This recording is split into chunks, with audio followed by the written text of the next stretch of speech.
Hello everyone, it's Barbara here, your favorite longtime professional home care personal support worker. Humor and how it's used in the job.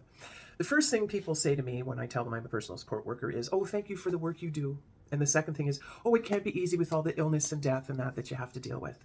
And I explain to them, illness and death is a part of the job, yes, that doesn't bother me. But that doesn't mean I cannot have fun on the job as well.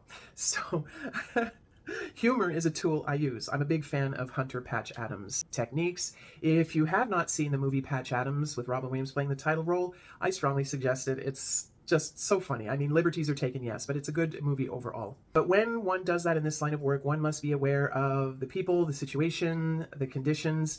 Comedians always say the number one thing is to know your audience. And one can know one's audience, but that doesn't mean the humor will sit well with all of them. There may be one or two. It's a great tool. Laughter releases endorphins, and there's scientific studies out there saying how good it is for pain and general well-being. So I'm going to give you some examples of the humor I use. Sometimes I'll go in and I'll see someone for the first time and I'll do what I do. And afterward, I'll ask them, how was that? Was I all right? Did I do everything the way you liked it? Oh, yes, that's fine. And I'll say, oh, thank goodness, because I have to return you in the original condition and packaging in which I found you. And that is always good for a laugh. Then there's the humor I use when I see couples who are rather aged. And I've seen a few. I'll be in there and we'll be talking. And sometimes they'll start a playful bickering. And I'll say, hey, do not make me turn a hose on you kids. And then they'll just laugh even harder. And a great time is had by all.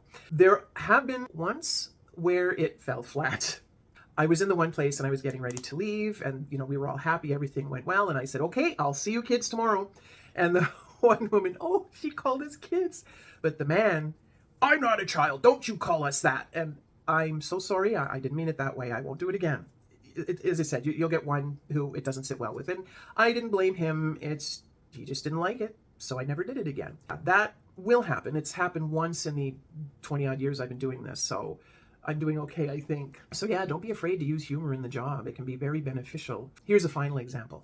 I recently went into a small retirement type place and it was just after breakfast. A lot of the people were sitting around a table and talking and my patient was there.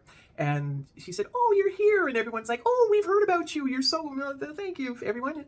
So we start talking and then they start playfully bickering and someone said, she's quite a handful. And that was my patient that was being said about. And my patient said, hey, you've got my magazine, I can always take that back. And then someone else said something and I started laughing. And finally I said, hey, if the chairs start flying, I'm out of here. And then everybody just dissolved. Oh my goodness. But not only does it benefit them, it also benefits me. Remember, endorphins, feel-good chemicals. So don't be afraid to use humor in the healthcare setting. You just have to mind when and how you use it.